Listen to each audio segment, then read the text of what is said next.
मराठी माणसाच्या अस्मितेचा आज प्रश्न निर्माण झालाय, तेव्हा मीरा भाईंदर मधल्या मराठी माणसांनी एकत्र येण्याचा निर्णय घेतला। त्यांनी एकत्र येऊन बालाजी हॉटेल जोधपूर स्वीट वरनं जो मोर्चा काढलाय तो मीरा रोड स्टेशनच्या शहीद कौस्तुभ चौकामध्ये येऊन थांबण्यात आलेला आहे। इथेच थोड्या वेळामध्ये या मोर्चाचा समारोप होईल, परंतु या मोर्चातनं एक गोष्ट निदर्शनास आली, ती म्हणजे मराठी माणसामध्ये कुठेतरी झोपलेली अस्मिता आज जागी झालेली आहे।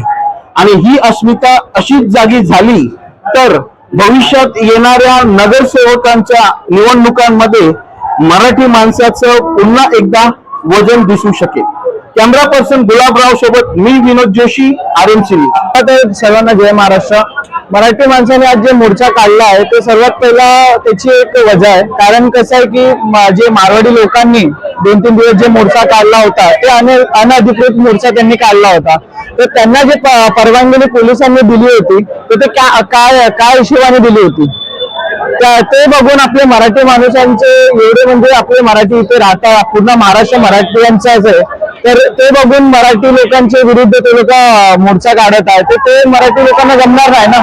तुम्ही बाहेरतून येणार इथे काम करणार, तुम्ही पोट भरणार, तुम्ही आपले काम करणार आणि पैसे कमवणार, तर तुम्ही मराठीवरती तुम्ही मोर्चा काढणार तर हे मान्य नाही करणार। अजून मी तुम्हाला अजून एक गोष्ट सांगायची इच्छिते, कारण मराठी लोकांची एवढी संख्या आहे की तुम्ही किती पण मोर्चा काढ पण तिथे तुम्ही कुठेही तुम्ही समोर येणारच नाही, कारण मराठी लोकांची संख्या एवढी आहे, मराठी लोकांचा पाठिंबा एवढा मोठा आहे की तुम्ही किती बी मोर्चे काढा, किती बी तुम्ही अनधिकृत मोर्चे काढून काय पण करू द्या। आज तुम्ही बघू शकता की एवढा मोठा मोर्चा काढला, आपले जेवढे पण मराठी माणूस होते ते सर्व आले, सर्वांना अटक झाली, तरी पण ते थांबले ना आतापर्यंत, तरी पण आता मोर्चा सुरू आहे, अजून लोक येतात आहे। अजून बघू शकता तुम्ही एवढी आता इथं भीड जमली आहे।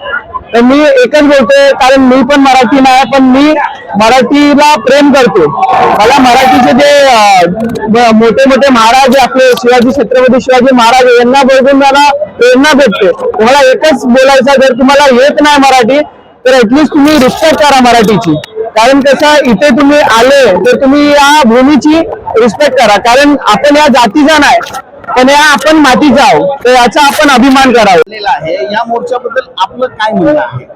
खरंच ऍक्च्युली हा मोर्चा खरोखर निघायला नको पाहिजे होता, अशी आमच्या पक्षाची आणि आमची धोरणं होती, पण जे 3 तारीखला घडलं ते 3 तारीखला जर घडलं नसतं तर एक शक्ती दिसली नसती, पण बरं वाटतंय शक्ती दिसली पाहिजे होती।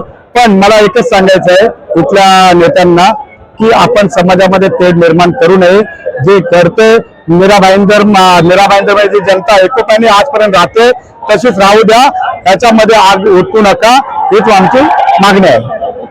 मोर्चाबद्दल आपलं काय म्हणणं आहे? मराठी माणसांनी काढलेल्या मोर्चाबद्दल हा मोर्चा काढणं इतकं गरजेचं होतं, कारण 3 तारखेला व्यापारी संघटनांनी मराठीची फक्त गळचेपी करण्यासाठी ते त्यांनी जमा केला, स्थानिक आमदाराचा त्यांना सपोर्ट होता। मग मराठी माणसाच्या मागे कोण नाही का? तर मराठी माणसाच्या मागे मराठी माणूस म्हणून उभा आहे। या मीरा भाईंदर मध्ये मराठी माणसाचा टक्का भरपूर आहे आणि हे दाखवण्यासाठी हा मोर्चा आहे। हा कुठल्या जातीचा पक्षाचा कुठलाही राजकीय नाही, फक्त मराठी माणूस आम्ही एकत्र आलेलो आहेत। स्वतः हिंदी भाषिक आहे, पण मला मराठी बोलण्यामध्ये आणि महाराष्ट्र नसण्याचा मला अभिमान आहे. हे जे चालू आहे आता जे भाषेचं राजकारण चालू आहे ते चुकीचं आहे. कुठलीही भाषा कोणाची बापाची नाही आहे. इकडे आम्ही महाराष्ट्रामध्ये राहतो, आम्हाला मराठी पण आली पाहिजे, आम्हाला सर्व भाषा आली पाहिजे आणि आम्ही सगळे एकत्र राहिले पाहिजे. आज मीरा भाईंदर मध्ये आम्ही एवढ्या वर्ष असं राजकारण कधी बघितलेलं नव्हतं जे आज आम्ही बघतोय, जातीवाद. जो मोर्चा चाललेला आहे त्याबद्दल आपलं काय म्हणणं आहे? आज मराठी माणसाने जे मोर्चा काढलाय ना, हे निघणं खूप गरजेचं होतं. कारण काय आहे की इथले जे बोलतात ना आमदार आहेत, त्या लोकांना एक छोटंसं क्षुल्लक कारण होतं. कारण महाराष्ट्रात राहतंय तर प्रत्येकाला मराठी आलीच पाहिजे, हेच आहे. कारण छत्रपती शिवाजी महाराजांनी हिंदवी स्वराज्याची स्थापना केली त्यावेळेसपासून मराठी पूर्ण चालतोय म्हणजे पूर्ण महाराष्ट्रामध्ये. तर मराठीचा आणि मराठी अस्मितेचा मान राखण्यासाठी हा मोर्चा निघणं गरजेचं होतं. कारण काय आहे की जे बाहेरून जे आले ते पण आपलेच आहेत, परंतु काही लोकांना मस्ती आहे, ती मस्ती ह्या मोर्चामध्ये उतरली असेल असं मी नक्की सांगेन तुम्हाला. धन्यवाद. देखिए ये मोर्चा सफल रहा और इस मोर्चे को जिन्होंने रोकने की कोशिश की उनके मुंह पे एक तमाचा है. पहली बात, ये मोर्चे की शुरुआत ही नहीं होती अगर यहाँ के सत्ताधारी जोकरों ने अपना सर्कस नहीं दिखाया होता. इससे पहले जो भी हुआ शांति नगर में कुछ दिन पहले नितेश राणे ने अपने भाड़े के गुंडों को लाकर यही व्यापारियों पे पथराव किया था. तब ये किधर थे? तब ये बंद क्यों नहीं हुआ? यहाँ पे कहीं ना कहीं मराठी वर्सेस गुजराती मारवाड़ी बनाने की कोशिश ये सत्ताधारी जोकरों ने करने की कोशिश की. अगर वहां पे नटवर लाल का वीडियो नहीं आता तो शायद किसी को दिल को ये लगता नहीं. यहाँ पे हम मराठी सभ्यता की बात है, मराठी स्वाभिमान की बात है और उसको लेकर जब हम शांतिपूर्ण तरीके से जा रहे मोर्चा निकाल रहे तो यहाँ सरकार ने रोकने की कोशिश की जो गलत था. तुम कितना रोक लोगे?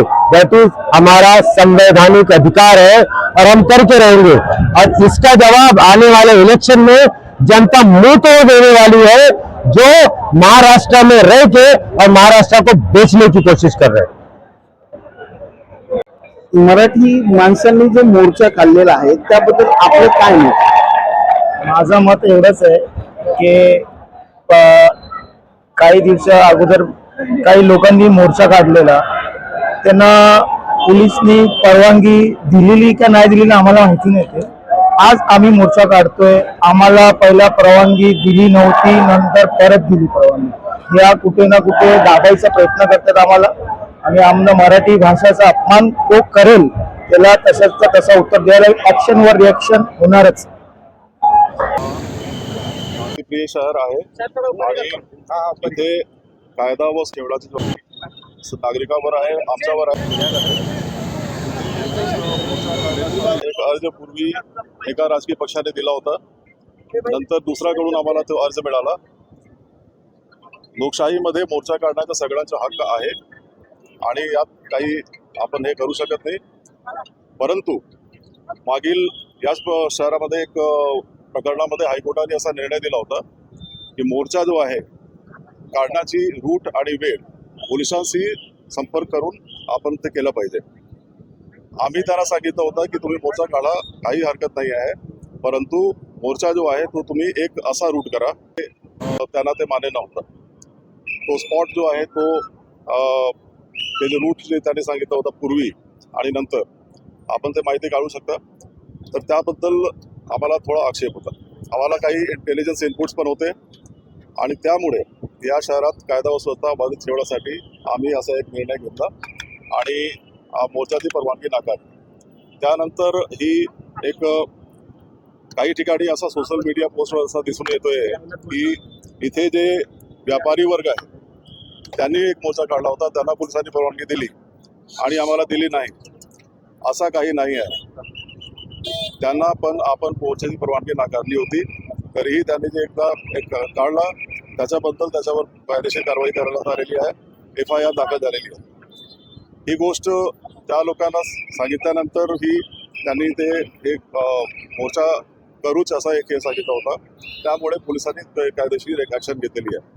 इथे सर्व नागरिकांची हेच अपील आहे की आपण शहरात कायदा व सुव्यवस्था बाधित ठेवण्यासाठी आम्हाला मोर्चाला काही आक्षेप नाही आहे.